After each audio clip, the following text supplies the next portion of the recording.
Bonjour à tous et à toutes, et bienvenue dans Nippon-Utan Homoide, votre émission sur internet qui vous parle avec passion de l'histoire de la musique japonaise. Aujourd'hui, c'est un jour assez particulier pour moi, puisqu'en effet au sommaire de la vidéo, on va parler ensemble d'une idole qui me tient particulièrement à cœur et qui a surtout drastiquement marqué toute ma passion pour la culture japonaise. Ouais. Aujourd'hui, c'est une vidéo des plus passionnées qu'on va faire ensemble dans cet épisode de Nuno, surtout que je vais pas vous cacher qu'on va parler aujourd'hui d'une véritable légende qui a énormément marqué son époque avec ses chansons d'anthologie qui sont restées dans l'histoire et surtout dans le cœur du public qui rêve encore éternellement avec cette chanteuse tout simplement mythique. Aujourd'hui, c'est avec un certain plaisir et avec un immense honneur qu'on va parler ensemble d'une figure emblématique des années 80 au Japon, d'une personnalité incroyable qui a énormément marqué son temps, et surtout, on va parler de la plus grande idole de tous les temps. Bref, aujourd'hui, je suis particulièrement heureux de vous présenter la grande Yukiko Okada.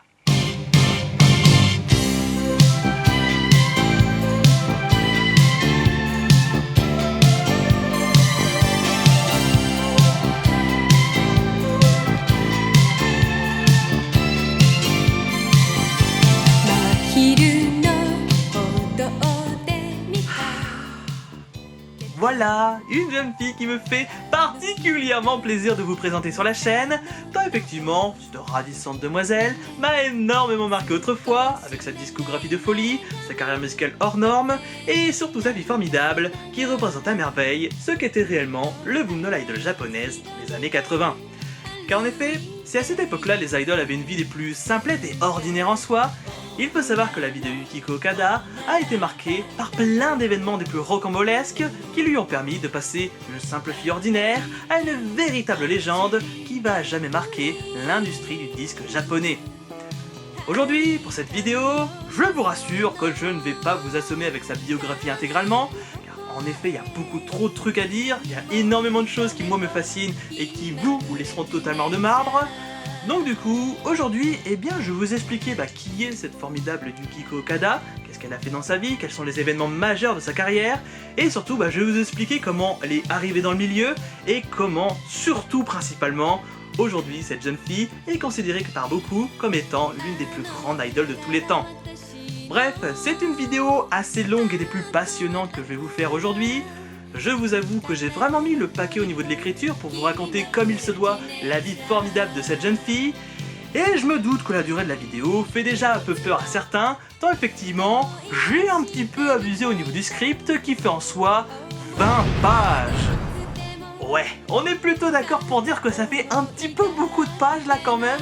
mais effectivement pour ceux qui se posent la question, oui, c'est la vidéo la plus longue que j'ai eu à produire depuis le lancement de la chaîne. Ça a été très compliqué d'accoucher de ce script qui était horrible vers la fin tellement il fallait tout relire.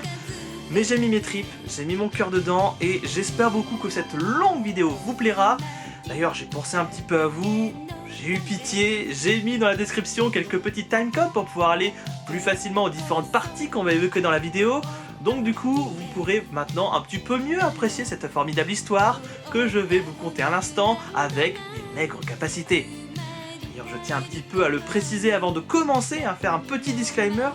car en effet cette vidéo a été écrite principalement avec mes connaissances, ce que je sais de Yukiko, ce que j'ai pu lire à droite à gauche vis-à-vis de son histoire, et étant donné qu'il n'y a pas de documentation officielle en anglais, et encore moins en français, il est fort probable que j'ai pu dire dans la vidéo quelques bêtises, vu que j'ai peut-être très mal interprété certaines choses. Du coup, s'il y a des personnes qui s'offusquent, s'il y a des représentants officiels qui passent par là et qui sont indignés de ce que je vais raconter, je tiens profondément et personnellement à m'excuser de ce que je vais raconter. Voilà, le message est passé, maintenant vous êtes au courant de tout ceci,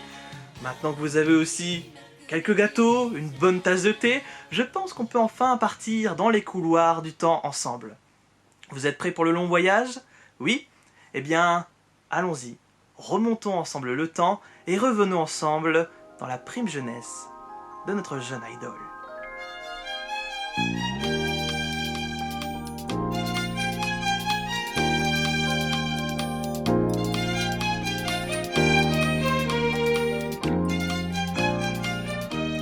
sommes au tout début des années 80 au Japon. À cette époque-là, Yukiko Okada, ou Kayo Sato de son vrai nom, était une jeune fille des plus ordinaires de Nagoya qui coulait des jours vraiment paisibles et heureux avec sa petite famille qui voyait chaque jour grandir cette ravissante demoiselle extrêmement dynamique et véritablement touche-à-tout. Durant son enfance, Kayo avait déjà une vie des plus palpitantes en soi, où cette dernière en faisait voir de toutes les couleurs à ses pauvres parents, qui vont voir défiler au cours des âges les diverses passions de leur fille, qui débordent d'énergie et qui passent le plus clair de son temps libre à pratiquer la gym, à s'occuper des animaux, à faire un petit peu de menuiserie, à chanter quelques chansons en imitant la star Junko Sakurada, et surtout à lire des tonnes de mangas dont elle raffole grandement. Le temps passant et en grandissant, Kayo va continuer à développer ses différents centres d'intérêt, où elle va participer par hasard à différentes auditions et concours photos, où elle va notamment apparaître dans une publicité. Elle va être aussi active à la vie des clubs qu'elle fréquente dans ses différentes écoles, et elle va surtout se faire remarquer pour son talent pour le dessin, où elle va gagner le premier prix d'un concours avec un portrait réussi de la grande Naoko Kawai, dont elle était particulièrement fan. Bref, en ce temps-là, Kayo était vraiment une enfant on peut plus modèle, qui avait déjà une vie des plus fantastiques et des plus incroyables en soi, qui l'a destinée réellement à avoir une très belle carrière en tant qu'artiste peintre, tant elle avait un sacré coup de crayon et principalement une créativité hors du commun qui lui a permis un petit peu de se faire reconnaître de ses camarades et surtout de ses différents professeurs. Mais néanmoins, nous sommes dans les années 80 et comme beaucoup de jeunes filles de son âge, Kayo va aller aussi rêver un petit peu de célébrité et va sur un coup de tête, après une pièce de théâtre, totalement renoncer à son rêve de devenir mangaka et va plutôt tenter sa chance afin de devenir à son tour une véritable idole de la chanson. Pour ce faire, et pour pouvoir accéder à son rêve, notre jeune demoiselle va donc tenter sa chance au hasard en envoyant une pléthore de candidatures à quelques auditions privées, mais aussi et surtout à la célèbre émission Startanjo, qui était le télécrochet le plus prestigieux de l'époque, qui avait notamment révélé ces dernières années des talents formidables qui ont fait littéralement des ravages dans le hit parade. Cependant, bien que Kayo soit très motivée, aucune de ses candidatures ne va être réellement retenue, ce qui va pas mal l'attrister et la détruire pendant un temps, malgré que Kayo va très vite retrouver le courage lorsqu'elle va recevoir un beau jour une invitation spéciale pour venir participer à la 46e édition de Startanjo, dont une des sélections se déroulera pas très loin de chez elle, à Nagoya. Surexcitée de son acceptation, et voyant donc sa chance de pouvoir enfin rentrer dans le milieu du divertissement, c'est donc tout naturellement que notre jeune Kayo va donc se préparer pour son grand numéro, elle va préparer à fond son plan d'action, et a même déjà prévu de sécher en douce l'école ce jour-là pour pouvoir aller sereinement à cette grande audition. C'est donc en octobre 1982, soit quelques mois après son invitation, que du haut de ses 15 ans, Kayo Sato fit sa toute première apparition sur le plateau du Startanjo, où devant un public on peut plus sage, cette dernière va alors interpréter avec son plus grand sourire le fameux My Boyfriend de Sawako Kitahara.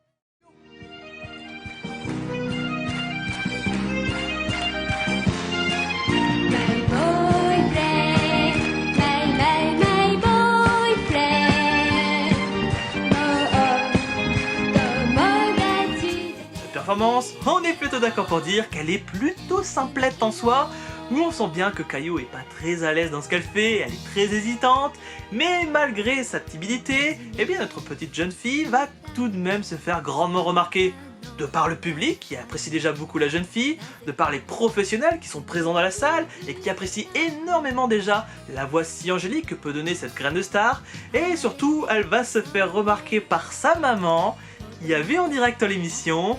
et qui s'est rendu compte que sa jeune fille vient totalement de sécher l'école afin de faire une énorme bêtise. Pour sa mère, ce fut un véritable affront de voir sa fille se fourvoyer de la sorte à la télévision, et bien que Kayo a la chance d'être sélectionnée pour la grande finale de l'émission, celle-ci va néanmoins refuser catégoriquement de la laisser concourir, sous prétexte qu'elle est beaucoup trop jeune pour devenir une idole, et surtout qu'elle ne serait pas du tout en mesure de pouvoir déménager toute seule à 15 ans à Tokyo. L'ambiance est donc assez tendue chez les Sato, Kayo est totalement dévastée de cette situation, mais elle va cependant pas renoncer pour autant pour son rêve, puisqu'après cette dispute, notre jeune fille va jouer l'esprit rebelle et va entamer une grande grève de la faim et de la parole en signe de protestation, afin de pouvoir faire craquer sa pauvre maman, qui va finalement accepter sa participation, dans laquelle elle est visiblement très attendue. Car en effet, ce que Kayo ne savait pas, c'est qu'en réalité, sa maman avait entre-temps téléphoné à quelques personnes pour expliquer son refus de voir sa fille concourir dans la dite émission, et contre toute attente, celle-ci va recevoir en retour quelques coups de fil assez importants de la part de Tokio Fukuda, manager de la Sun Music, et surtout de Isao Kanaya, réalisateur de l'émission Star Tenjo, qui va lui demander gentiment de laisser sa jeune fille participer à l'émission, tant elle avait un talent assez hors du commun. Ouais, on est plutôt d'accord pour dire que c'est complètement fou d'avoir eu de tels coups de fil importants de la part de dirigeants assez haut placés dans le milieu du divertissement. Et pourtant, c'est bel et bien arrivé, ils ont totalement réussi à convaincre la vénérable dame qui va revoir un petit peu son jugement, même si cela ne sera pas sans quelques concessions, et surtout avec des conditions bien spécifiques.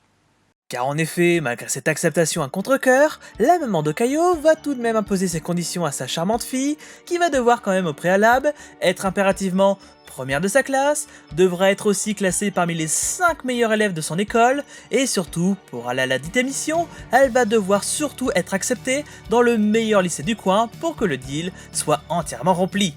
Avec ces conditions fixées, notre petite demoiselle va donc devoir travailler dur pour pouvoir réaliser son rêve, et cette dernière va étudier comme jamais, où elle va notamment passer des nuits blanches à bosser ses cours, elle va aussi étudier à fond les autres matières en même temps que ses cours normaux, elle va délaisser totalement toutes les activités en club qu'elle entreprenait, et certes, c'était pas du tout équilibré comme vie, c'était même aussi un petit peu extrême par moments tant elle va énormément se surmener, mais après des mois de durs sacrifices, Kayo va se retrouver première de sa classe, parmi les meilleurs élèves de son école, et bingo, elle vient de décrocher une grande place pour la meilleure école de Nagoya, comme l'avait tant désiré sa chère maman dans ces conditions.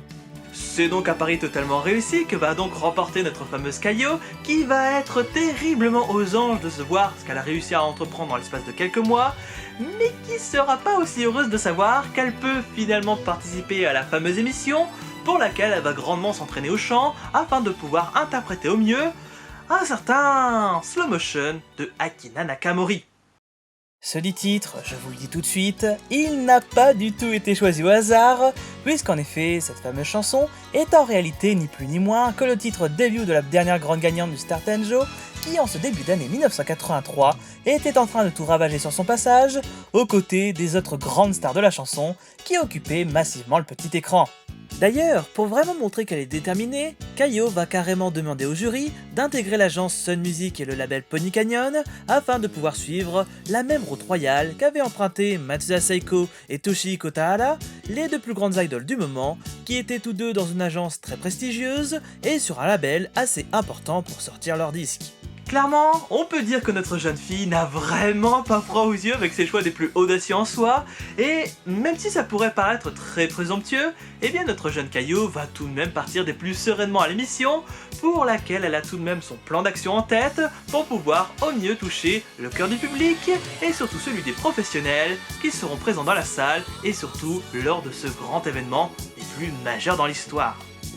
Le 30 mars 1983, Kayo se rend donc finalement à la grande finale du Star Tenjo. Elle est cette fois-ci bien plus rayonnante qu'à sa première apparition, et devant un public ébahi, notre jeune demoiselle va réaliser un show fantastique où elle va réussir à convaincre absolument tout le monde, qui est juste stupéfait de voir ce dont est capable cette future grande idole qui est sur le point de faire une entrée fracassante dans le milieu. Bref, le succès est total pour notre jeune demoiselle, qui va donc remporter la victoire au Star Tenjo, et quelques mois après sa participation, Kayo va recevoir un appel de la production de l'émission, qui va lui annoncer que son choix d'agence et de label ont été tous les deux acceptés, et que maintenant, elle doit désormais se rendre à Tokyo, afin de pouvoir passer un petit entretien spécial avec la Sun Music qui l'attendent avec impatience. C'est donc accompagnée de sa maman que la jeune Kayo va se rendre pour la toute première fois à Tokyo pour à la fois passer des examens d'entrée dans son nouveau lycée qu'elle va intégrer au début du semestre qui arrive, mais aussi et surtout pour réaliser ce fameux entretien dans les locaux de la Sun Music qu'elle va passer avec un certain Hideyoshi Aizawa, le président de la Sun Music. Cet entretien, concrètement, il va se passer merveilleusement bien entre Kayo et le grand dirigeant, qui pour tout de suite briser la glace, demandera gentiment à notre jeune fille de lui chanter deux chansons qu'il apprécie beaucoup, Sailor Fuku Toki Kanju de Hiroko Yakushimaru, et surtout Imitsun Hanazono de Matsuya Seiko, qui justement faisait partie de l'agence et qui avait par ailleurs son visage placardé sur tous les murs du bureau. La performance est à la hauteur du Star Tenjo, Kaio montre de quoi elle est capable, et subjugué par sa formidable voix, ce dernier va lui expliquer que même si ses disques ne se vendent pas, il fera tout pour la mettre en avant et la faire briller, tel l'exceptionnel Momo Yamaguchi, qui elle aussi avait été révélée dans l'émission quelques années auparavant, et qui par la suite a battu des records d'audience et de vente à absolument chaque single. La promesse d'une riche carrière est donc vraiment grande, Kaio sent déjà un petit peu la pression sur ses épaules, mais que cela ne tienne, cette dernière ne va pas renoncer à son rêve pour autant, et surtout à sa future carrière, qui va bientôt commencer en grande pompe, même si elle va devoir s'habituer un petit peu à son tout nouveau nom de scène qu'elle vient tout juste de choisir. Car en effet, pour être un peu plus accrocheuse auprès du public, Hideyoshi va lui suggérer de se trouver un petit nom de scène qui sera plus iconique et marquant que son véritable nom, et après avoir cherché très longtemps, à hésiter entre plein de noms différents, celle-ci va retenir celui qui est véritablement le plus péchu et le plus simple à retenir de tous, celui de Yukiko Okada. Ce changement de nom, nous sommes donc à l'été 1983, Kaio Sato, désormais rebaptisée Yukiko Okada, vient tout juste de quitter le foyer familial pour aller s'installer toute seule à Tokyo, et du haut de ses 16 ans, la petite existence de Kaio Sato allait changer du tout au tout, tant cette dernière va être énormément ravie de pouvoir faire ses premiers véritables pas dans le merveilleux monde du divertissement, et surtout en tant que grande idole de la chanson.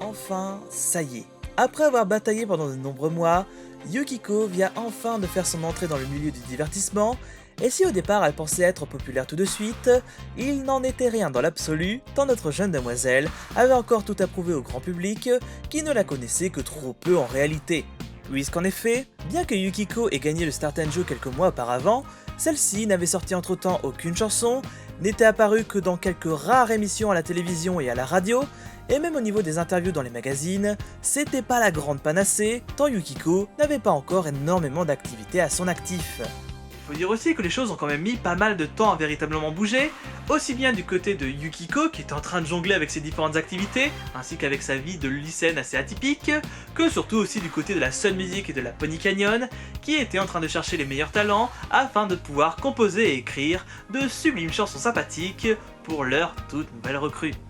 Car en effet, comme toute bonne idol qui se respecte, Yukiko ne va bien entendu écrire aucune de ses chansons, ni même les composer. Non, cette charge de travail va être donnée à une certaine Maria Takeshi, qui va écrire et composer une paire de chansons sympathiques qui collent très bien à l'air du temps et surtout au style si singulier de cette toute nouvelle chanteuse à la voix si angélique. En décembre 1983, Yukiko va donc enfin pouvoir enregistrer son tout premier single en présence de Maria qui supervise un petit peu le projet, et l'ambiance pendant les sessions d'enregistrement sera tellement au beau fixe qu'une véritable amitié va naître entre nos deux demoiselles qui sont sur la même longueur d'onde et apprécient déjà beaucoup de travailler ensemble sur la toute première grande chanson de Yukiko qui va s'intituler First Date.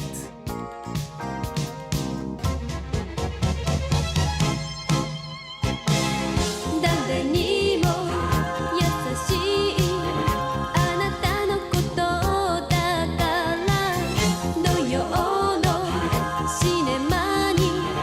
誘ってくれたのもほんの気まぐれでしょそれなのにワクワク心騒ぐずっと前からチャンスを待ち続けてきたのクラスで一番目立たない私を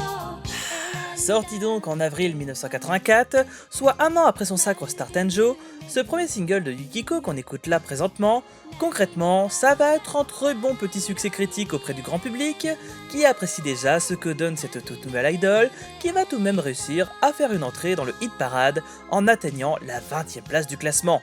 C'est donc une véritable prouesse assez folle que vient de réaliser Yukiko. Rares sont les idoles à faire une entrée aussi fracassante dans les charts, et si autant cette dernière est ravie de voir que sa chanson plaît particulièrement au public, ses agents et ses producteurs seront quant à eux un poil déçus de ce single qui a fait un démarrage bien trop timide par rapport à ce qu'ils avaient imaginé. puisqu'en effet, ces derniers pensaient vraiment que Yukiko allait tout casser dès son premier single, mais malheureusement, ce ne fut pas vraiment le cas pour des raisons assez alambiquées en soi. C'est-à-dire que notre jeune demoiselle, bien qu'elle ait un certain talent, elle reste encore dans le milieu qu'une véritable débutante qui n'a pas encore acquis tous les rudiments du métier. Cela se ressent beaucoup dans ses premières apparitions télévisées, où cette dernière est très peu à l'aise aux questions qu'on lui pose sur ses activités du moment, ça lui arrive souvent d'écorcher son propre nom de scène, et elle peine vraiment à trouver ses marques dans ses différentes représentations, qui vont être très stoïques par rapport à ce que pouvait proposer en parallèle une pléthore d'idoles tout aussi prometteuses que Yukiko. Car oui, il faut se remettre dans le contexte de l'époque, mais en ce début d'année 1984, le milieu de l'idol est en pleine effervescence, où c'est la grande folie autour de toutes ces jeunes personnalités qui débarquent de nulle part, avec des chansons de folie qui plaît énormément au public, qui est vraiment friand de nouveaux talents. Et bien que le milieu a l'air vraiment plutôt de bon enfant en soi, il faut savoir que ça reste tout de même un domaine très concurrentiel. Le succès de ces nouvelles stars est très éphémère, beaucoup vont se casser les dents rapidement et très peu vont vraiment avoir la chance de survivre dans ce milieu qui te demande constamment d'être le plus présent possible auprès des fans qui apprécient beaucoup la proximité avec ces stars on ne peut plus ordinaires en soi. C'est d'ailleurs sur cet aspect que Yukiko va grandement travailler par la suite, où notamment notre jeune fille va enchaîner les plateaux télé, va de plus en plus affiner son style avec ses multiples représentations, et au fur et à mesure du temps, Yukiko va alors gagner en assurance et surtout en popularité auprès des fans qui sont ravis de voir cette jeune fille présente absolument partout. Puisque entre les différents tournages, les enregistrements de ses chansons et les apparitions dans une pléthore d'événements, Yukiko est vraiment sur tous les fronts et sa petite vie va devenir vraiment un sacré casse-tête, tant elle doit jongler avec toutes ces nouvelles activités qui ne sont pas de tout repos et qui lui changent beaucoup de son petit quotidien qu'elle avait auparavant à Nagoya. Bien qu'elle ait quelques difficultés à joindre les deux bouts au début, notre jeune fille va tout de même réussir à trouver un rythme de croisière des plus acceptables et des plus potables pour pouvoir constamment être souriante et toujours en forme afin de pouvoir continuer comme il se doit ses activités qui vont prendre vraiment un petit peu plus d'ampleur avec son second single qui va sortir quelques mois après et qui se nommera cette fois-ci Little Princess.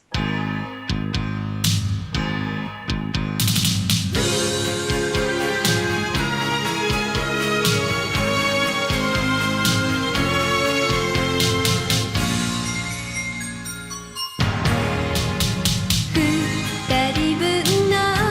ブランチ抱えていつもより少し早い待ち合わせをした遊園地日のまでの雨がまるで嘘のようなホテルひねお気に入りのグレーの T シャツお揃いでやけに今日は恋人気取りの私たち腕につかま Que dire sincèrement de ce fameux Little Princess, si ce n'est que autant le premier disque avait eu un succès assez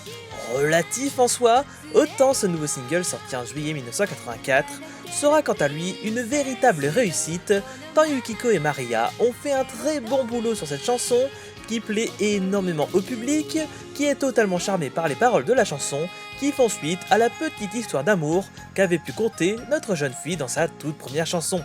Arrivant à la 14e place de Hit Parade, ce Little Princess va donc connaître un très bon succès critique et commercial qui va permettre à Yukiko d'être véritablement mise en avant auprès du grand public qui désormais reconnaît le talent de cette grande idole qui est en train de se faire doucement une sacrée fanbase assez fidèle qui voue déjà un énorme culte autour de cette jeune fille. Comment ça vous trouvez que mes propos sont un peu exagérés? Pourtant, je peux vous assurer qu'on n'est pas très loin de la vérité, puisqu'en effet, peu de temps après la sortie de ce second single, Yukiko va avoir la chance d'avoir son fan club dédié et officiel, tellement elle est ultra populaire, et tellement les demandes sont assez nombreuses à la Sun Music, et elle est tellement hype avec ce second single, que la Nippon Television et la TV Tokyo vont carrément lui offrir 2 récompenses majeures de la musique, pour la récompenser de son entrée fracassante dans le milieu, et surtout avec ses chansons qui sont des plus prometteuses en soi. Ces 2 premiers prix inattendus vont bien entendu grandement toucher notre petite Yukiko, qui va avoir énormément de mal à chanter sa chanson devant le public, qui lui montre à quel point elle aime d'amour cette incroyable jeune fille, qui est en train de vivre pleinement son rêve, qui ne faisait qu'en réalité que vraiment commencer. Car à la suite de ce triomphe, les agents de Yukiko vont bien entendu charger un peu plus l'agenda de leur grande idole, qui va pendant tout l'été participer à une pléthore d'événements culturels, faire des représentations dans moult émissions de variété, continuer à faire une myriade de photos et d'interviews pour les magazines, sans oublier évidemment ces toutes nouvelles chansons qu'elle est en train d'enregistrer pour la sortie de son tout premier album. Et oui, après 2 singles et une bonne année d'activité, Yukiko a enfin enregistré son tout premier album, sobrement intitulé Cinderella, et ce dit album sorti au beau milieu du mois de septembre, concrètement, il va rencontrer un assez bon succès critique et commercial, où celui-ci va par ailleurs se retrouver assez rapidement à la 7ème place de Hit Parade, le premier top 10 de Yukiko. Autant vous dire que ça va être à nouveau une sacrée bonne surprise générale, tant cet album offrait tout de même à la base une myriade de chansons dans des styles totalement différents et assez loin de ce que pouvait proposer d'habitude Yukiko, qui, bien évidemment, s'était régalé pendant l'enregistrement de ces dites mélodies qu'ont pu offrir les très grandes personnalités qui se cachent derrière le disque. Car en effet, si l'album est aussi décent que cela, c'est principalement dû au fait qu'on a le droit ici à des artistes de renom qui ont fait des grandes choses dans la chanson japonaise, comme notamment Maria Takeshi qui a écrit et composé la plupart des chansons. On a des parolières un peu plus connues comme Heppo, Shinfakan ou encore Miyoko Yamaguchi. Et même aux arrangements, on retrouve quand même des grands noms assez importants comme celui de Mitsuo Agita ou encore celui de Nobuyuki Shimizu. Que des noms qui ne doivent certainement pas vous parler en tant qu'occidentaux, et pourtant toutes ces personnalités que j'ai pu vous citer là ont mine de rien été des acteurs assez importants de l'influence New Music, qui a grandement redessiné la musique pop des années fin 70 début 80, et surtout le milieu de l'idol, qui en cette belle année 1984 venait tout juste de rentrer dans l'apogée de son âge d'or. Bref, tout ceci c'est quand même pour vous dire à quel point les agents du Yukiko n'engageaient vraiment pas n'importe qui pour faire les chansons de leur grande idole, qui peu après la sortie de cet album, va devenir encore plus populaire auprès du grand public qui va répondre massivement présent à son tout premier concert privé qui va faire salle complète à chaque date. Et oui, c'est complètement fou qu'elle remplisse aussi facilement ses salles de concert, même si dans les faits, ce n'est pas totalement un hasard puisque quelques jours auparavant, Yukiko venait tout juste de sortir son 3ème single, et autant vous dire qu'il va grandement marquer le public, qui est totalement tombé sous le charme de cette fabuleuse chanson intitulée Dreaming Girl Koi Hajime Mashite.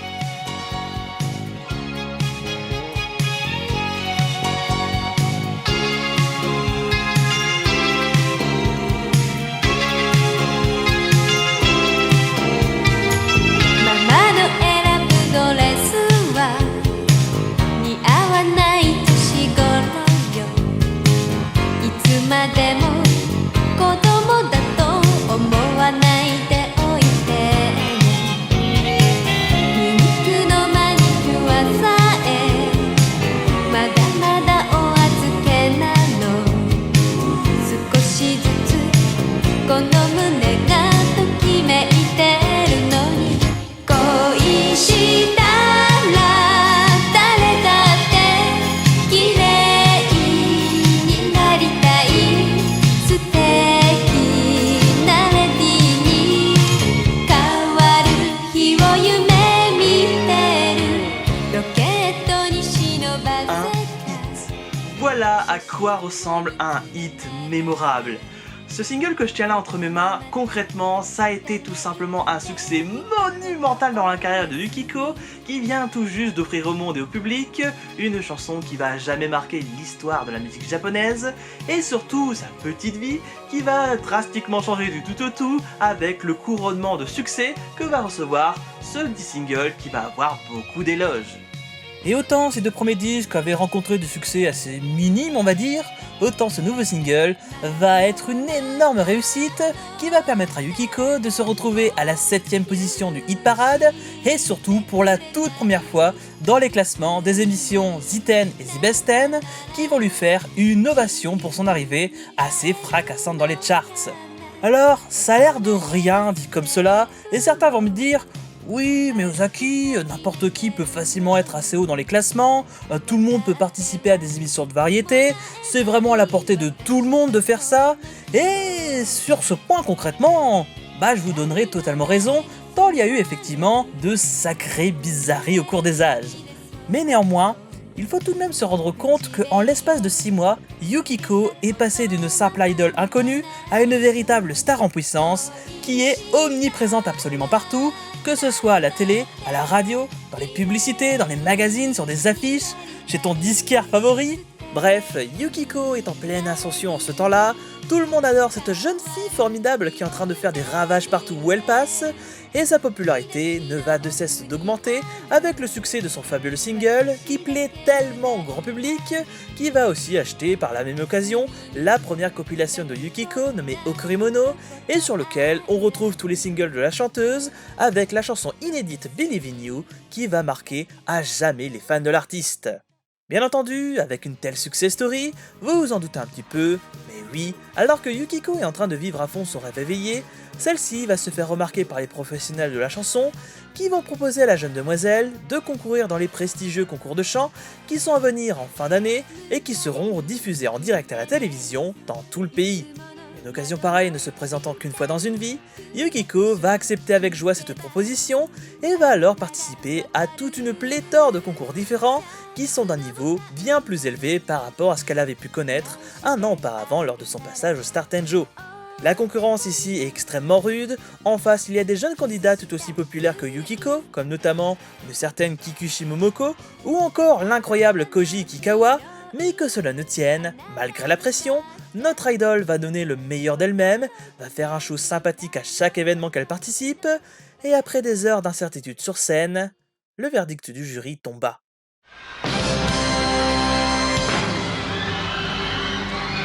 改めてご紹介しましょう。岡田由紀子さん、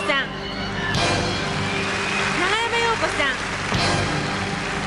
新野美香さん、荻野目洋子さん、吉川晃司さん。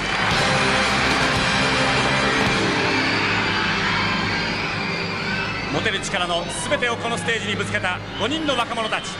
今彼らの胸中にあるものは一体何でしょうか。さあ、優秀新人賞の最優秀新人賞の栄冠は一体どなたのものになるんでしょ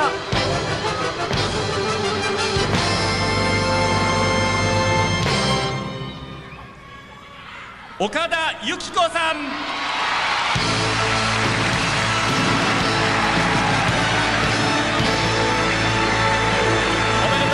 会場の応援団の皆さん、どうぞステージへお上がりください。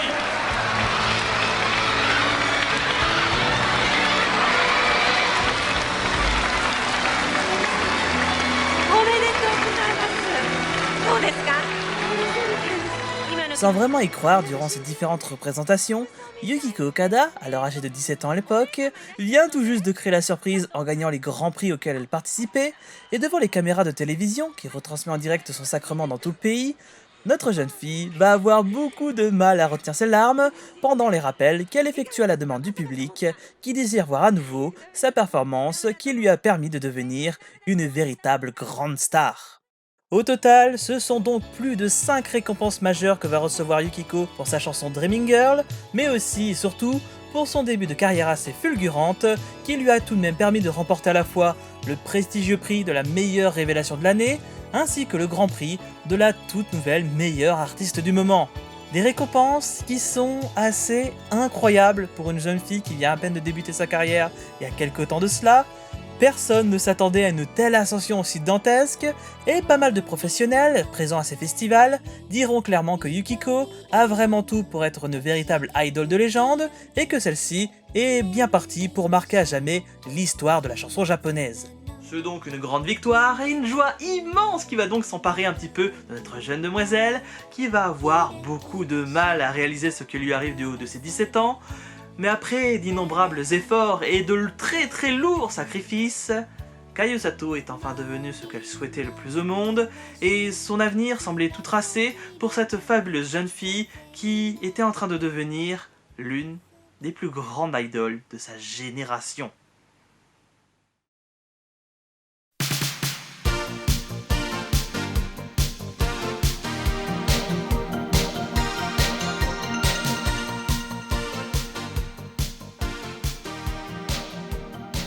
Janvier 1985.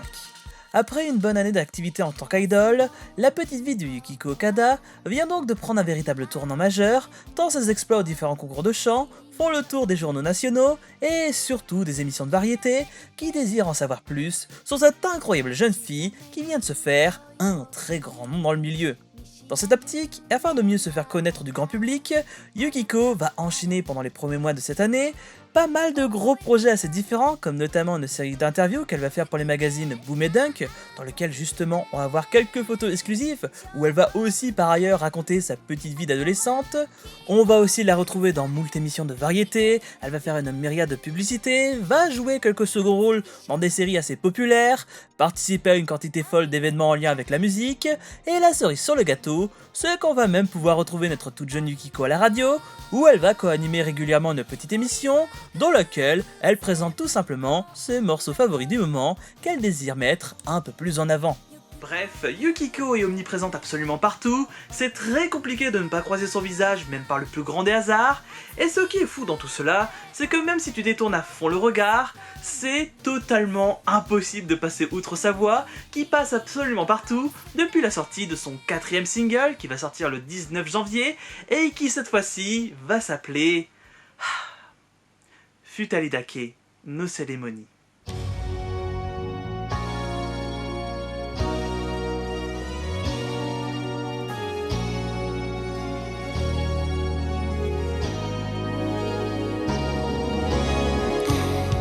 重ねた指の十字架でもキラキラするなぜね三本きりの花束でもときめいてるキャンパスのお別れに約束してたのパーティーは二人だけ灯したキャンドル誘われて踊るのはあなたが最初決めてた戸惑いも卒業よ溢れるほどにあなたが好き目を閉じてそして甘いセレモニー Que dire sincèrement de cette fabuleuse chanson sans passer pour un énorme fanboy? Non, parce que je vous dis ça, mais cette chanson qu'on écoute là présentement, c'est le tout premier titre que j'ai entendu de la part de Yukiko, et je peux vous assurer que la claque, bien des années plus tard, je m'en souviens encore aujourd'hui, tant je suis tombé absolument amoureux de cette jeune fille, et surtout de cette chanson tout simplement mémorable. Alors pour rester tout à fait objectif et les pieds sur terre, ce 10 single de Yukiko, sans surprise, ça a été un très bon succès assez fulgurant dans les charts, tant celui-ci s'est retrouvé assez haut dans le hit parade et a été classé assez rapidement dans les meilleurs titres des émissions The 10 et The Best 10, qui ont par ailleurs, fun fact, nommé ce titre 85e meilleur single de l'année 1985. Et oui, c'est pour vous dire à quel point ça a été une véritable réussite, même si en soi ce n'est pas très surprenant quand on sait que c'est le premier single qui est sorti juste après son sacrement aux différents concours de chant, et même sans cela concrètement, on ne peut que rester ébahi devant la qualité du titre qui représente à merveille le répertoire musical de la grande Yukiko Okada. On sent que cette chanson a été grandement travaillée en amont, on sent qu'il y a des gens très talentueux derrière tout cela, qui ont fait en sorte de faire briller au mieux Yukiko tel un magnifique diamant qu'on a poli, et en vérité, ça m'étonne même pas que la chanson soit si bien que cela, quand on connaît un tant soit peu la grande compositrice de folie qui a réalisé cette mélodie. Car ici, c'est plus Maria Takeshi et son équipe qui est en charge des chansons de Yukiko, non, ici c'est plutôt la fabuleuse équipe d'une certaine Ami Ozaki, qui est assez connue dans le milieu pour avoir travaillé avec des petites personnalités sans importance, comme notamment Naoko Kawai, Io Matsumoto, Hiromigo, Hanri, ou même encore et surtout Matsuda Saiko. Ouais, rien que ça. Autant vous dire que Yukiko était plutôt bien accompagnée pour écrire ces nouvelles chansons, qui ne pouvaient être qu'un énorme succès total, au vu des nombreuses personnalités de folie qui ont travaillé avec cette Ozaki, qui a énormément œuvré sur la plupart des grands hits qui ont drastiquement marqué ce début de décennie. C'est complètement fou de savoir tout cela et je reste totalement sur le cul de voir que Ami Ozaki a travaillé justement avec Yukiko Okada. Et très certainement que là présentement vous allez me dire que j'exagère un petit peu parce que je mets beaucoup en avant ce fameux single qui me touche beaucoup et qui est vraiment incroyable. Et pourtant je peux vous assurer que c'est absolument rien du tout cela. Tant évidemment par la suite ça va devenir encore plus la folie. Surtout que Yukiko a bien entendu travaillé à fond avec Ami pour faire de plein de chansons incroyables, notamment pour un second album qui va sortir en mars 1985.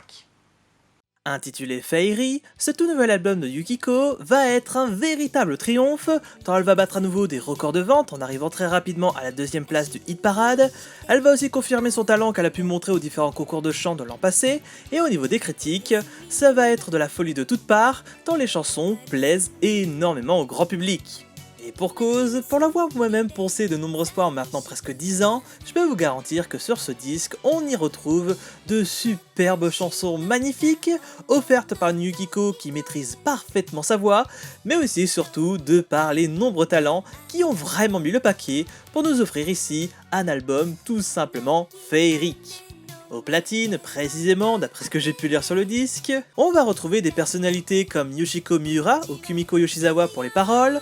Pour les arrangements, on aura un certain Masataka Matsutoya, et pour les compositions des chansons, on va avoir le droit à des personnalités comme Mayumi Horikawa, Tetsuro Kashibushi ou encore Koji Maekano. Mais attends une petite minute, tous ces noms, toutes ces personnalités, je les connais à fond. Et maintenant je comprends pourquoi cet album a connu un véritable engouement à l'époque, puisqu'en réalité, tous ces grands noms que j'ai pu vous citer à l'instant ont, dans les faits, travaillé sur tous les albums et sur tous les singles qui ont drastiquement marqué les années 80 avec un son nouveau et qui était totalement dans l'air du temps.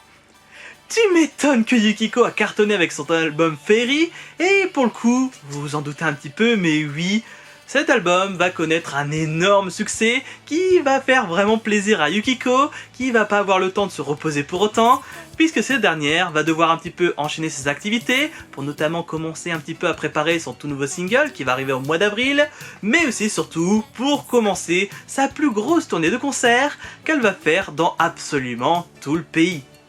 Intitulée Earthnikis, cette tournée va beaucoup marquer les esprits des petits chanceux qui ont eu la chance de pouvoir s'y rendre à l'époque, car devant 13 grandes villes du Japon, Yukiko va offrir un show mirifique où elle va bien entendu interpréter ses plus grands succès, des titres plus personnels qu'elle apprécie grandement, en plus de carrément faire un medley de chansons qu'elle aime particulièrement et qui l'ont beaucoup marqué, comme Natsu Héroïne de Naoko Kawai, ou même carrément Like a Virgin de Madonna. Ouais, carrément, on est sur ce genre de concert qui devait être tellement priceless à voir à l'époque. Surtout de ce que j'ai pu lire à droite à gauche vis-à-vis de ce concert, c'est que Yukiko avait toujours de sublimes tenues à chaque représentation, elle prenait vraiment son temps à parler avec ses fans, et surtout, elle faisait les chansons les plus demandées par son public, qui étaient extrêmement nombreux à demander une chanson en particulier, qui est sortie en même temps que le concert, et qui se nomme...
Est-ce que j'ai vraiment besoin de vous dire quoi que ce soit vis-à-vis de ce single? Non, parce que je pense que vous l'avez aisément deviné avec cette mélodie des plus formidables en soi. Mais oui, ce 5e single de Yukiko, sorti en avril 1985, et tout simplement nommé Summer Beach, va être à nouveau une énorme réussite, aussi bien dans le hit parade que dans les émissions Z10 et The Best 10, qui seront, comme votre serviteur, des plus dithyrambiques en soi.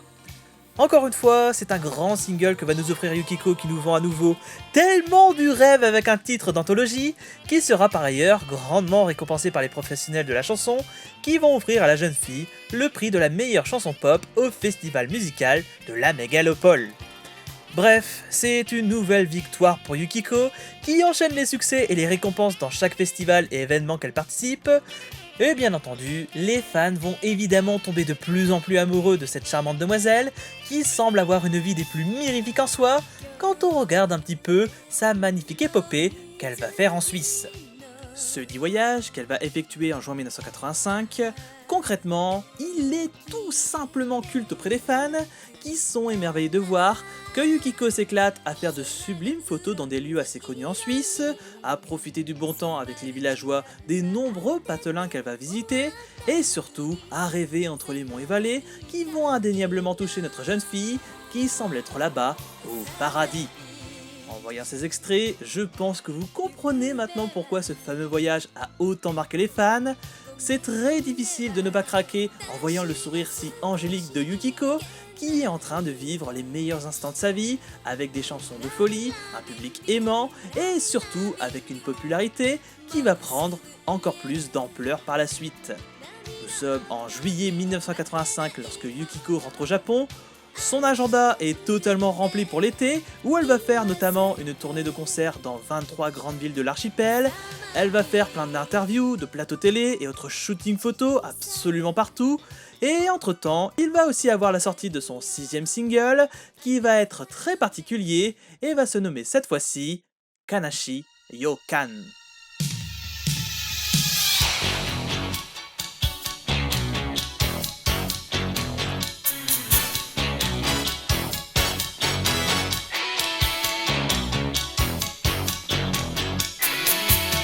お願いよ本当のこと打ち明けてほしい眠れない夜が続き悲しい予感に揺れてる私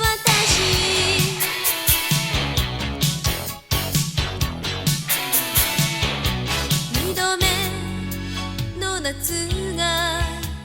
過ぎた頃あなたは突然川の電話の声も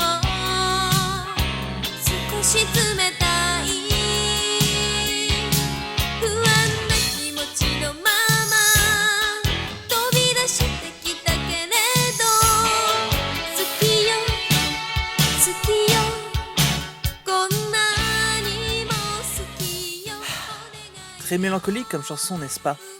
Je pense que vous l'avez aisément remarqué, mais oui, ce 6e single sorti en mai 1985 dénote beaucoup de ce qu'on a pu entendre jusqu'à présent, et ce changement assez drastique de style, ça va quand même pas mal marquer le grand public qui ne s'attendait vraiment pas à entendre quelque chose d'aussi sérieux et mature de la part de Yukiko. Bon, le disque, concrètement, ne va pas être un fail pour autant, loin de là même, puisqu'en effet, ce dernier va quand même arriver assez haut dans le hit parade, trouvera une petite place dans le classement de l'émission Best 10, et aura même par ailleurs une récompense au Festival de la musique de la Nippon Télévision, même si, néanmoins, on va pas se mentir, ça va être beaucoup moins la grande folie comme d'habitude, tant pas mal de fans vont avoir beaucoup de mal avec cette chanson au registre très différent d'habitude. Ce changement de style, en soi, on le doit notamment au retour de Maria Takeshi aux commandes des chansons, qui, cette fois-ci, va proposer à Yukiko de s'exprimer bien plus comme étant non pas juste une simple idole qui interprète des chansonnettes sur ses amours, mais plutôt comme une véritable chanteuse accomplie qui peut interpréter plusieurs styles de chansons différentes. C'est donc un virage musical assez risqué que va prendre Yukiko dans sa carrière, qui à l'époque est encore toujours au top, on n'arrête pas d'enchaîner les différentes représentations dans absolument tout l'archipel. Mais néanmoins, tout ceci va prendre une tournure des plus inquiétantes en soi lorsque cette dernière sortira son tout nouvel album, qui cette fois-ci sera plus tranché au niveau des critiques. Puisqu'en effet, sorti en septembre 1985, son troisième album, nommé Jigatsu no Ningyo, va connaître un succès très mitigé de la part des fans, qui vont être à poil déçus de cet album qui casse énormément l'image innocente et toute mignonne qu'avait pu montrer la jeune fille depuis ses débuts. Se classant tout de même à la 4ème place du hit parade, pas mal de fans vont être très déçus de ce changement assez drastique de genre, et beaucoup vont allègrement regretter le départ de Ami Ozaki, qui a laissé sa place à Maria Takoshi, qui va cette fois-ci beaucoup trop changer le style de Yukiko, qui chante désormais des chansons plus sérieuses, et surtout beaucoup plus mélancoliques. Alors concrètement, cet album en soi ne va pas être un fail pour autant, tant Yukiko va tout de même plaire à pas mal de fans qui vont totalement adorer son tout nouveau style qui fait beaucoup plus moderne, et même si cela ne plaît pas à la grande majorité, notre jeune idol va tout de même garder son look assez sérieux pour pouvoir mieux jouer dans la série Kinji Mariko qui est actuellement diffusée à la télévision et dans lequel elle a le premier rôle.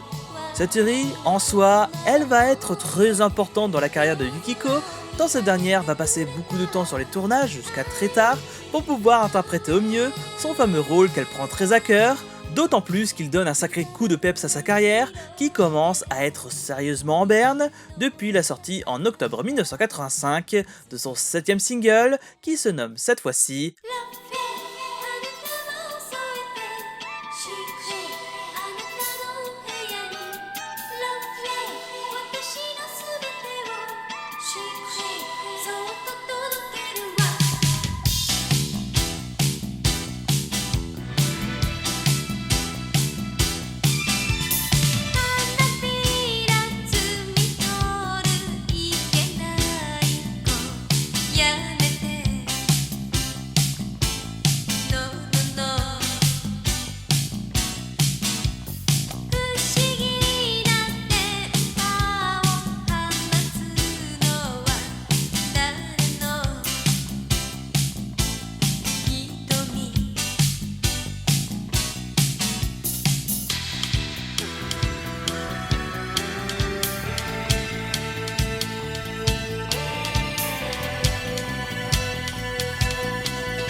Ouais, ça change de ce qu'on a entendu il y a quelques minutes, n'est-ce pas? On est même plutôt d'accord pour dire qu'on est très loin des chansons toutes mignonnes qu'avait pu chanter Yukiko à ses tout débuts, et ça évidemment, le grand public va très bien le remarquer, et va être beaucoup moins clément avec la jeune fille, qui nous a proposé ici un single qui est très loin d'être à la hauteur des espérances. Chiffre de vente en demi-teinte, quasi aucune existence dans les classements des différentes émissions musicales, ce single va être un terrible fiasco qui va pas mal affecter Yukiko, qui s'en veut beaucoup de ne pas avoir réussi à faire une bonne chanson pour ses fans, qui vont quand même tout de même la récompenser à 2 festivals de la musique, où elle va recevoir le prix de l'artiste favorite du public. Des victoires non légitimes, vous me direz? Eh bien oui, pour le coup, je vous donnerai entièrement raison, tant effectivement notre jeune demoiselle peine véritablement à sourire, avec sa popularité qui est en train d'être sacrément ternie, avec ses 3 différents disques, qui sont très loin d'être aussi formidables et fantastiques que ses tout premiers succès qu'elle avait pu faire auparavant. La fin d'année 1985 sera d'ailleurs tellement triste que les agents de Yukiko vont sortir un petit peu à la hâte un second album de compilation qui va regrouper tous ces différents hits qu'elle a pu sortir durant cette année, qui a commencé sur les chapeaux de roue et qui se termine malheureusement avec de très nombreux échecs qui vont devoir être grandement corrigés pour l'année 1986 qui arrive à grands pas. C'est donc dans cette optique, et dans le but de redorer un petit peu le blason terni de Yukiko, que les agents de la jeune fille vont alors faire appel à leurs meilleurs créatifs afin de pouvoir réaliser un énorme album et single qui sera à la hauteur des espérances des fans, qui commencent sérieusement à être agacés de la tournure que prend la carrière de leur idole favorite. Et autant vous dire que chez Sun Music et Pony Canyon, ils ont parfaitement compris ce que voulaient absolument les fans, c'est-à-dire un single qui soit bien pop, bien entraînant, qui fasse un sacré retour aux sources, et qui soit aussi dantesque que les tout premiers singles qu'avait pu sortir Yukiko à ses tout débuts.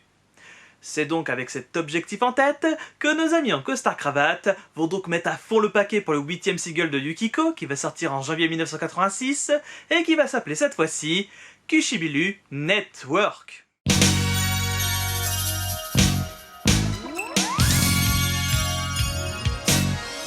ねえ誘ってあげるロマンティックなキスが欲しいのほら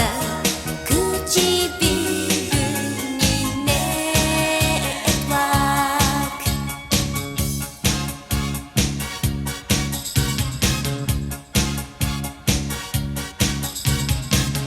私を抱きたいそうな顔をしてるとわかるバカな私はすぐに落ちたりしないつもり諦めなさいでも誘ってあげるロマンティックに我慢できずにほら唇をねあなた Quand je vous disais que ça allait être un véritable retour aux sources, je rigolais vraiment pas du tout, tant vous l'aurez aisément remarqué que oui, fini les chansons mélancoliques comme ces deux précédents titres, et bonjour ici à de la chanson bien pop, bien entraînante, bien joyeuse, et dans l'esprit de ces tout premiers disques qui ont fait sa popularité d'antan. Enfin, quelques petits détails près. Car dans les faits, ici on n'a pas Maria Takeshi ou Ami Ozaki derrière la composition et les paroles, non, ici on a le droit à du très lourd, puisque Yukiko a eu la chance d'avoir des paroles signées par sa collègue Matsuya Saiko, qui était au top de sa gloire à l'époque, et à la composition, on a quand même le droit à un certain Ryuichi Sakamoto, qui a été missionné par la Sun Music pour faire quelques chansons dantesques pour sa jeune fille.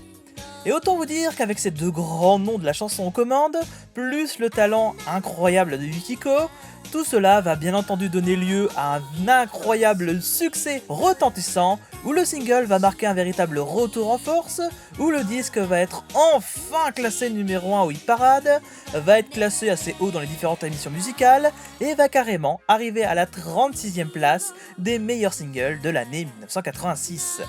Pour les agents de Yukiko et ses producteurs, ça va donc être vraiment la grande fête totale, tant ces derniers vont lancer une panoplie de projets différents pour leur grande égérie, qui est en train de retrouver peu à peu le contact avec le grand public, qui a précommandé en masse un ticket pour le nouveau concert de Yukiko qui va débuter tout bientôt, avec bien entendu comme d'habitude, un nouvel album qui a été enregistré pour l'occasion.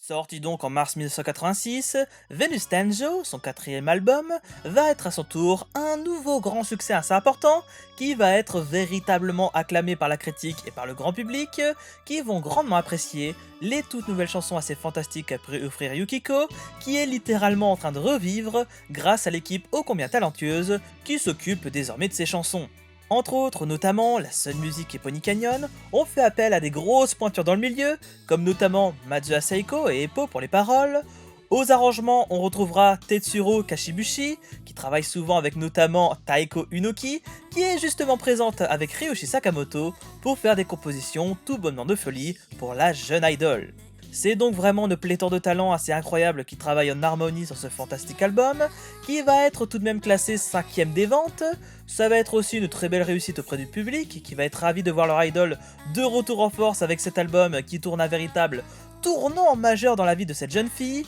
qui en ce début d'année 1986 repart vraiment sur les chapeaux de roue avec de nouveaux grands succès, une nouvelle équipe de folie, de superbes projets prévus pour absolument toute l'année, et avec même carrément son diplôme et son tout premier appartement privé qu'elle vient tout juste d'acquérir du haut de ses 18 ans. Bref, tout semblait donc des plus radieux, des plus incroyables dans la petite vie de Yukiko, qui était à ce moment-là au top de sa carrière, à un moment propice de sa vie où c'était la plus grande star du moment dans son pays, avec des succès de folie et une fanbase qui lui vouait un amour inconditionnel. Et en soi, tout était des plus formidables dans sa carrière. Tout jusqu'à présent lui souriait dans sa vie, qui était des plus incroyables et des plus sensationnels en soi. Mais néanmoins, tout ceci allait prendre une tournure des plus sinistres en ce jour terrible qui va jamais marquer l'histoire de la musique japonaise. Nous sommes le 8 avril 1986 dans le quartier de Yotsuya à Tokyo.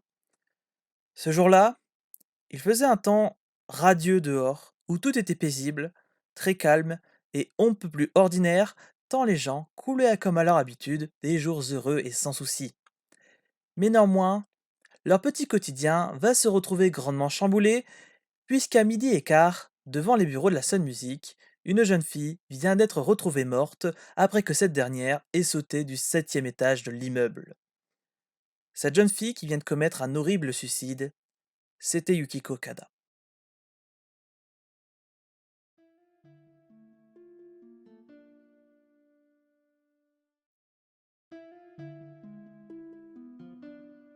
Un terrible choc. Voilà ce qu'ont ressenti les passants qui, sur le boulevard menant à Shinjuku, vit le corps inanimé de la jeune Yukiko qui vient à l'instant de mettre fin à ses jours en sautant d'une des fenêtres de son agence. La scène est morbide, la police et les médecins font de leur mieux pour sécuriser le périmètre, mais la situation est assez compliquée tant les curieux et les fans s'attroupent de plus en plus nombreux devant les bureaux de la Sun Music qui sont en train d'être passés au peigne fin. Les premières personnes qui ont été interpellées par la police, ça a bien entendu été le directeur général Tokyo Fukuda et les agents de Yukiko qui sont tout autant tétanisés que les fans par ce qui vient tout juste de se passer à l'instant, et ils sont aussi terriblement horrifiés de devoir révéler au grand public un énorme scandale qu'ils auraient largement préféré taire discrètement. Car en effet ce jour-là, c'était pas la première tentative de suicide qu'avait tenté de faire Yukiko, qui dans les faits avait déjà essayé au petit matin dans son appartement de mettre fin à ses jours en se tailladant allègrement les poignets, en allumant à fond le gaz et en se cachant dans un placard afin que personne ne puisse la retrouver dans sa mort lente et cruelle. Mais cependant, cette première tentative de suicide que je vous parle là, elle a pu être évitée grâce à ses voisins qui ont tout de suite senti la forte odeur de gaz qui s'échappait de son appartement et qui ont dans la foulée appelé la compagnie de gaz, la police et surtout les agents de Yukiko qui sont rapidement venus chercher la jeune fille afin qu'elle passe en urgence à l'hôpital pour pouvoir soigner ses blessures qui étaient quand même assez profondes. Arrivé là-bas, on va lui donner les premiers soins, on va lui faire passer un examen rapide pour voir si elle n'a pas d'autres lésions invisibles à l'œil nu, et si les médecins ont recommandé de garder la jeune fille en observation pour d'éventuels examens supplémentaires, les agents de Yukiko vont décliner la proposition pour éviter un éventuel scandale qui pourrait ternir l'image innocente de leur égérie. Une décision complètement stupide, puisque peu de temps après la sortie de l'hôpital, Yukiko et ses agents vont donc se rendre au siège de la Sun Music afin d'avoir un rendez-vous assez urgent avec Hideyoshi Aizawa pour parler un petit peu de la situation qui est terriblement complexe, mais aussi et surtout pour parler aussi du travail que fait Yukiko au sein de l'agence depuis maintenant quelques années. Durant l'attente dans les bureaux de la Sun Music, Yukiko va être très silencieuse. Elle ne va jamais sourire un instant, va être très froide avec les quelques personnes qui osent lui adresser la parole, et tout le monde sent bien que la jeune fille est complètement ailleurs et désemparée tant elle ne semble pas être dans son état normal. Dans les alentours de midi, Yukiko va profiter d'un instant de négligence pour sortir du bureau de Tokyo Fukuda, elle va monter très rapidement les escaliers de l'immeuble afin d'échapper aux éventuelles personnes qui étaient là avec elle, et la suite, vous la connaissez. Celle-ci va se rendre sur le toit, va retirer ses chaussons qu'elle avait aux pieds et va commettre son suicide sous les yeux de quelques passants et de son manager qui vont être témoins de cette scène qui va faire un raz-de-marée sans précédent. Car bien entendu, cette affaire va être massivement relayée en l'espace de quelques minutes. Tous les médias sont sur les lieux pour couvrir le scandale, qui est en train d'être diffusé en direct à la télévision, où il va avoir des tonnes de reportages, à la radio, où on entend en boucle les titres de Yukiko, Et bien entendu, la presse est sur place pour écrire des articles aguicheurs et joints avec des images horribles de la scène, comme notamment cette photo du corps ensanglanté de Yukiko, le crâne ouvert sur le bitume. Cette image que j'ai volontairement floutée, elle est vraiment pas jojo à voir, et concrètement, je comprends même pas pourquoi la presse a mis des images aussi horribles dans ses journaux, car évidemment, ces images vont avoir des répercussions énormes par la suite, car en l'espace de quelques semaines, ça va être vraiment un terrible drame qui va se passer, car avec cette omni-information sur le scandale et évidemment sur la mort assez soudaine de Yukiko, beaucoup de jeunes gens vont avoir du mal à supporter la mort de Yukiko, et plus d'une dizaine de milliers de personnes vont faire un acte horrible et vont aussi se donner la mort par imitation.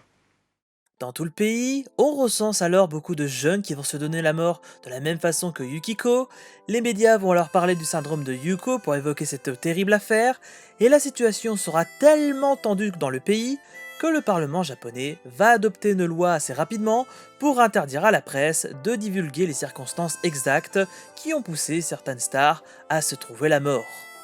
Ouais, ça a été jusque-là, et c'est pour vous dire à quel point le grand public et surtout les fans ont été grandement attristés par la mort si soudaine de Yukiko, qui reste encore à ce jour un énorme mystère, tant on ne connaît absolument pas les véritables raisons qui ont poussé la jeune fille à commettre un suicide aussi horrible qu'il soit. Néanmoins, même si on ne connaîtra sûrement jamais les véritables raisons exactes de sa disparition, on sait quand même pas mal de choses sur ce qui aurait vraisemblablement poussé son acte, car lors de la fouille de son appartement, la police a retrouvé une note écrite de la main de Yukiko qui exprimait dedans ses remords et sa tristesse vis-à-vis de ses sentiments rejetés de la part de l'acteur Toru Minegishi. Ces derniers jouaient en réalité ensemble dans la série Kinjera Tamariko, et beaucoup de personnes avaient notamment remarqué une certaine attirance de Yukiko pour cet homme qui était dans les faits bien plus âgé qu'elle. Pour la police et surtout ses agents, son suicide serait donc lié à ce gros chagrin d'amour qui l'ont poussé à faire une énorme bêtise irréparable. Ça, c'est la version officielle qu'on nous donne depuis maintenant 35 ans. Une histoire d'amour qui n'a pas du tout abouti, celle-ci n'a pas du tout accepté d'être rejetée, et pour faire un maximum de dommages, celle-ci s'est donné la mort afin de faire vraiment mal à l'être aimé. Enfin, évidemment, vous vous en doutez un petit peu, vis-à-vis de tout ceci et vis-à-vis de ce scandale, il y a eu beaucoup de rumeurs, beaucoup de théories ont fuité, beaucoup de personnes ont parlé, et tout le monde avait vraiment sa rumeur vis-à-vis de cette mort qui était vraiment des plus sinistres en soi. Notamment, pendant mes recherches, je suis tombé sur des rumeurs comme quoi Yukiko aurait été en réalité enceinte de l'acteur qui n'aurait pas du tout accepté la garde de cet enfant non désiré. J'ai lu aussi des rumeurs comme quoi Yukiko était depuis toujours très bipolaire et avait des sauts d'humeur constamment, et j'ai même aperçu des rumeurs stupides comme quoi la mort de Yukiko aurait été totalement préméditée pour qu'elle parte d'une manière flamboyante à l'apogée de sa carrière. Bref, des rumeurs comme celle-ci, il y en a eu à outrance à l'époque, et même encore aujourd'hui avec internet, on peut tomber sur des théories complètement fumeuses, avec des choses vraiment tirées par les cheveux, et qui sont en soi tellement aberrantes, tant les gens n'ont pas du tout regardé du bon côté de la clôture. Puisqu'en effet dans cette histoire, beaucoup de personnes ont remis en question la responsabilité de Toru Minegishi dans ce scandale qui a fait énormément de dommages à toute une génération qui est en deuil, mais néanmoins, quand on regarde attentivement la vie et surtout la carrière qu'a menée un petit peu Yukiko pendant 2 ans, il y a quelque chose qui paraît extrêmement évident et qui a dû vous faire tilter à chaque fois que je vous parlais d'un nouvel album et d'un nouveau single. Car en effet, si vous avez écouté attentivement la vidéo, vous avez dû vous rendre compte que la vie de Yukiko Okada a été complètement folle et a drastiquement changé du tout au tout en l'espace de 2 ans, tant on est passé d'une simple fille tout à fait ordinaire qui participe par hasard à un télécrochet, à une véritable superstar qui a été omniprésente absolument partout. Au cours de sa carrière et de son vivant, Yukiko a sorti en tout 8 singles et 6 albums dont elle faisait constamment la promotion dans des concerts, à la télévision, dans les magazines, à la radio, dans les différents festivals musicaux. Elle a aussi fait des interviews, des photobooks, elle a tourné dans quelques séries et apparu dans des films, a fait de nombreuses émissions de variété. Elle a aussi voyagé à travers le monde, elle a participé à plein d'événements culturels, et tout cela chaque jour de l'année avec son sourire iconique. Et là, en vous disant tout cela, je pense que ça doit vous paraître vraiment très clair pour vous, mais oui, la vie que menait Yukiko au quotidien était très très loin d'être un véritable conte de fées, comme j'ai pu un peu vous le dire en début de vidéo, tant effectivement, la vie de Yukiko était vraiment terrible en soi, où elle était sur tous les fronts. Elle essayait de faire un plaisir à un maximum de fans en faisant tout un tas d'activités, par moments très très tard le soir, et ce jusqu'à pas d'heure. Et ce que je vous ai pas dit lors de la présentation de sa carrière, c'est que, dans les faits, Yukiko était habituée à aller souvent à l'hôpital, tant elle faisait de nombreux surmenages, notamment lors des différents événements majeurs de sa vie, comme les fameux concours de chant, mais aussi et surtout les différentes tournées de concerts qu'elle a pu faire dans tout le pays, pour faire plaisir à ses fans, et ce, tous les 6 mois. Yukiko allait extrêmement mal en réalité. Elle n'arrivait plus à supporter la souffrance qu'elle avait au quotidien. Sa vie était devenue un véritable enfer, où elle ne pouvait même plus marcher dans la rue sans se faire aborder de toutes parts, où elle devait récupérer souvent ses nuits en dormant dans sa loge entre 2 représentations, où elle était carrément contrainte par moments de rester des jours entiers à l'hôtel sans avoir une personne amicale avec qui parler. Et toute cette peine, elle le criait haut et fort dans ses interviews, notamment dans celui qu'elle va donner en février 1986 au magazine Macy, dans lequel elle avouera que sa vie n'était résumée qu'à son travail, qu'elle n'avait plus le temps pour avoir une passion, que cela faisait des mois qu'elle n'avait pas vu sa famille, et même si elle aurait l'occasion de parler avec une de ses amies, le seul sujet de discussion qu'elle aurait, cela serait son travail en tant qu'idole. Très alarmant comme discours, vous me direz ? Eh bien oui. C'est chaud de dire cela en interview, surtout que le pire dans tout cela, c'est que certaines de ses plus grandes amies avaient remarqué un véritable changement de comportement de la part de Yukiko, comme notamment Maria Takashi, qui de passage pendant un concert, remarquera que dans les loges et loin des yeux du public, Yukiko ne souriait plus comme avant. Elle avait une certaine tristesse dans son regard et elle essayait par-dessus tout de se donner du courage pour continuer sa carrière qu'il a consommée à petit feu. Avec ces informations, cela donne tout de suite une autre perspective des circonstances horribles de sa mort, n'est-ce pas? Mais oui, Yukiko Okada était terriblement seule. Elle n'avait plus un passe-temps, n'avait plus un seul ami, elle ne pouvait plus voir sa famille, ne pouvait plus sortir dehors, elle ne pouvait même plus prendre soin d'elle, et avec ses sentiments rejetés de la part du seul et unique homme qu'elle a aimé dans sa vie, vous comprendrez que la seule façon d'arrêter cette hémorragie qui est en train de lui manger sa vie, c'était de disparaître totalement. Alors, oui, certes, ces sentiments rejetés de la part de Toru Minegishi ont sûrement joué un rôle très important dans sa disparition. Mais néanmoins, il faut quand même souligner que ses agents chez Sun Music et ses producteurs chez Pony Canyon ont quand même joué un rôle très important dans la disparition de Yukiko Okada. Ces derniers avaient les yeux plus gros que le ventre, voulaient vraiment à tout prix refaire la success story formidable qu'avaient pu connaître Matsuda Saiko ou encore Momo Yamaguchi, mais à force de toujours la mettre en avant, de toujours lui demander de faire des tonnes de choses, et surtout de puiser dans les incroyables capacités que pouvait offrir l'incroyable Yukiko, celle-ci a cédé et a voulu en finir une bonne fois pour toutes avec cette folie qui lui a volé sa vie et surtout son adolescence. La mort de Yukiko Okada a été un drame immense dans l'industrie musicale japonaise. Personne n'aurait pu imaginer un seul instant la funeste destinée qui était réservée à cette jeune fille qui chaque jour faisait de son mieux pour vendre du rêve au public et surtout à ses fans qui avaient des étoiles dans les yeux à chacune de ses apparitions qu'elle a pu faire dans tout l'archipel. Sa disparition fut vraiment tragique. Beaucoup de fans ont prié lors de son incinération, de nombreux moments de silence se sont fait entendre aux 4 coins du pays, et à la télévision, toutes ses amies et ses collègues les plus proches ont rendu un vibrant hommage en la mémoire de cette jeune fille qui a marqué toute une génération qui n'oubliera sûrement jamais le sourire de cette idole tout simplement éternelle.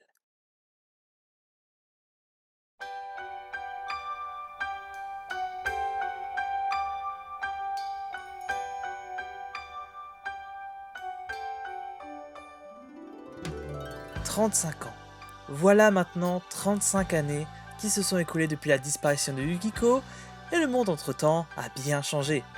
Le milieu de la chanson a vu passer de multiples modes, une pléthore d'artistes atypiques, vu mourir de nombreuses personnalités historiques qui ont marqué le monde de la musique, et bien que le temps passe, personne n'a jamais oublié qui était la grande Yukiko Okada. Il faut dire que cette dernière, bien qu'elle ne soit plus là, continue encore et toujours d'animer le cœur du public, qui reste encore fasciné par l'incroyable histoire de cette jeune fille, qui a inspiré de jeunes talents, qui ont grandi avec ses chansons, ses vidéos, et surtout les très nombreux reportages et interviews qui ont été réalisés autour de cette fabuleuse idole partie trop tôt. Plus d'une trentaine d'années, il y a eu beaucoup de témoignages, beaucoup de personnes qui se souviennent avec émoi de leur relation avec Yukiko, et certains sont particulièrement touchants, tant tout le monde se souvient de Yukiko comme étant une jeune fille qui souriait tout le temps, qui était partante pour faire un maximum d'activités, et surtout pour faire plaisir à ses fans, qui étaient vraiment nombreux et qui lui ont toujours donné un amour inconditionnel. Aujourd'hui, avec le recul que l'on peut avoir, beaucoup de personnes considèrent Yukiko comme étant l'une des grandes personnalités qui a véritablement marqué le boom de l'idol dans les années 80. Et ce statut, concrètement, on peut dire qu'elle ne le démérite tellement pas, tant cette fabuleuse fille a effectivement eu la chance d'avoir ce dont chaque artiste désire avoir le plus dans une vie, c'est-à-dire des chansons qui ont à jamais marqué le public et qui sont par ailleurs signées par les plus grands noms du milieu. Elle avait une image si angélique et si mignon à chacune de ses apparitions. Son public lui vouait un amour inconditionnel, malgré quelques fanboys un peu trop hardcore qui surveillaient constamment ce qu'elle faisait. Elle a eu aussi la chance de faire de la télé, de la radio, d'être dans des tonnes de publicités, elle avait son visage placardé dans tous les magazines du pays, elle a eu la chance de voyager en Europe, de faire des vidéos, des photobooks, participer à une pléthore d'événements musicaux prestigieux qui ont toujours été couronnés d'un énorme succès. Bref, la vie de Yukiko représente tellement le rêve, la gloire, la popularité et surtout la success story incroyable que peut recevoir une idol au cours de sa carrière. Et bien que son œuvre soit assez courte en soi, personne n'a oublié qui était la grande Yukiko Okada et ce pourquoi elle fait partie des grandes idols qui ont drastiquement marqué à jamais l'histoire de la musique japonaise. Alors oui, on est d'accord que son suicide a beaucoup joué dans son mythe, tant de nombreuses personnes en ont parlé pendant des années, et où certains se sont fait allègrement insulter, comme le pauvre Hideyoshi Aizawa, qui s'en voudra toute sa vie d'avoir autant négligé la santé de sa jeune célébrité, dont il gardera jusqu'à sa mort en 2013 un portrait accroché dans son bureau. Mais le temps a passé, de l'eau a coulé sous les ponts, et aujourd'hui, même si c'est vraiment triste d'avoir perdu si rapidement l'une des plus grandes idoles de sa décennie, eh bien on ne peut que penser à tout ce que Yukiko a pu apporter, comme joie, de bonheur, d'amour et surtout de rêve, aux fans qui continuent encore de nos jours à commémorer la mémoire de la jeune Yukiko. Car oui, 35 ans plus tard, ces 10 fans qui ont grandi, ils sont toujours autant présents, toujours autant amoureux de leur idole fabuleuse, qui a marqué à jamais leur vie, et chaque année le 8 avril, de nombreuses personnes se rassemblent pour prier et fleurir la tombe de Yukiko, tandis que d'autres vont passer leur journée devant l'ancienne agence afin de pouvoir honorer la mémoire de cette jeune fille partie trop tôt. Ces actions, franchement, elles sont vraiment merveilleuses en soi, car c'est en voyant tout cela que tu te rends compte à quel point Yukiko a vraiment marqué des vies avec sa présence, à quel point elle est restée dans les esprits avec ses chansons qui ont touché le public, qui, plus de 35 ans plus tard, est encore présent pour se souvenir de cette formidable idole. Aujourd'hui, Yukiko est donc encore dans le cœur des gens, elle continue encore de toucher les nouvelles générations qui découvrent avec moi l'incroyable histoire de cette fantastique jeune fille qui aura su marquer sa génération et son temps avec toutes ces choses formidables qu'elle a pu apporter au petit monde du divertissement, mais aussi et surtout dans le milieu de l'idol japonaise. Pour finir cette vidéo, je pense que c'est à mon tour de faire un vibrant hommage à Yukiko, car comme j'ai pu le dire au tout début de cette très longue émission, cette idole, pour moi, et à mes yeux, c'est l'une des grandes personnalités qui, comme un certain Yutaka Ozaki, a drastiquement marqué ma vie et surtout ma passion pour la musique japonaise. Cela va faire 10 ans que j'écoute ces chansons, 10 ans que je connais cette incroyable jeune fille qui, je vous avoue, pendant l'écriture de la vidéo, m'a fait beaucoup de peine. J'avais beaucoup un peu les larmes aux yeux aussi de temps en temps en repensant à toutes les choses formidables qu'elle a pu apporter dans le milieu de la musique japonaise. Ses chansons, ses albums, ses représentations, son sourire iconique, ses nombreuses photos qu'elle a pu apporter, sa bonne humeur, sa bienveillance et surtout sa proximité avec ses fans qui étaient vraiment des plus incroyables et des plus mémorables en soi. C'était vraiment une jeune fille qui était toujours là pour les autres, toujours là pour faire plaisir aux gens, et encore une fois, même si intérieurement tout allait mal pour elle, elle était toujours là, toujours souriante et toujours présente pour faire plaisir à ces nombreux fans qui n'ont jamais oublié qui était la grande Yukiko Okada. Alors certes, sa mort, concrètement, m'attriste beaucoup. Clairement, c'est vrai que Yukiko aurait pu faire des choses, mais des plus incroyables encore par la suite, avec des choses mémorables, surtout qu'encore une fois, elle a été vraiment bien accompagnée, et la Sun Music a fait en sorte qu'elle soit vraiment le mieux possible, avec des compositeurs et des talents de folie concrètement. Mais voilà, Yukiko a décidé de faire autre chose, de ne plus continuer sur cette voie, et a décidé de partir. Alors certes, ça a beaucoup endeuillé tout le monde, et encore aujourd'hui, on ne saura jamais concrètement pourquoi Yukiko a décidé d'en finir comme ça avec la vie. Mais en tout cas, voilà, sa mémoire et ses chansons restent encore éternellement et à jamais dans le cœur du public, et surtout dans le cœur de votre serviteur, qui n'arrivera jamais à remercier assez cette incroyable jeune fille qui a drastiquement marqué ma passion et un petit peu ma vie concrètement. C'est évidemment avec le cœur lourd que je fais cette fin de vidéo concrètement. Et évidemment, je peux pas être en colère vis-à-vis de personne, encore une fois, que ce soit avec ses agents, ses producteurs ou encore, voilà, ce pauvre Toru Minegishi qui a un peu brisé le cœur de Yukiko à ce qui paraît, mais bon, encore une fois, voilà, c'est une décision un peu brutale qu'elle a pu avoir, et c'est vrai que ça laisse quand même une génération endeuillée, qui, encore une fois, rêve encore éternellement avec ce qu'elle a pu faire autrefois dans le milieu de la musique japonaise. Concrètement, cette longue vidéo, ça a été vraiment un pur plaisir de la mettre en avant, un pur plaisir de l'écrire, de la monter, d'essayer de mettre un peu plus en avant le travail de Yukiko en Occident, parce qu'évidemment, absolument personne sait qui est Yukiko Okada. En France spécialement, je connais personne qui sait un peu qui est cette incroyable jeune fille. Elle est juste connue pour, malheureusement, son suicide qui a fait beaucoup de morts, mais bon voilà, concrètement, c'est une jeune fille qui mérite énormément qu'on s'en souvienne, mérite énormément qu'on en parle, et surtout mérite vraiment d'être en avant et d'être souvenue. De là où elle est, j'espère beaucoup que Yukiko passe vraiment des jours heureux, qu'elle peigne, fait des petites peintures à droite à gauche comme elle aimait beaucoup autrefois, qu'elle passe vraiment le meilleur des temps, qu'elle fait aussi un petit check à Yutaka Ozaki et à toutes ces personnalités incroyables qui ont marqué drastiquement la musique japonaise. Et concrètement, merci beaucoup Yukiko, merci beaucoup pour ses chansons, pour ses apparences, pour ses représentations, ces choses incroyables qu'elle a pu apporter. Et de là où tu es, j'espère beaucoup que tu passes la meilleure des vies. En tout cas, c'était un pur plaisir de faire cette vidéo avec vous, et j'espère beaucoup vous avoir donné envie de découvrir qui est cette incroyable jeune fille qui était Yukiko Okada. Encore une fois, merci Yukiko, merci pour tout ce que tu as fait, et sur ce, à bientôt. 時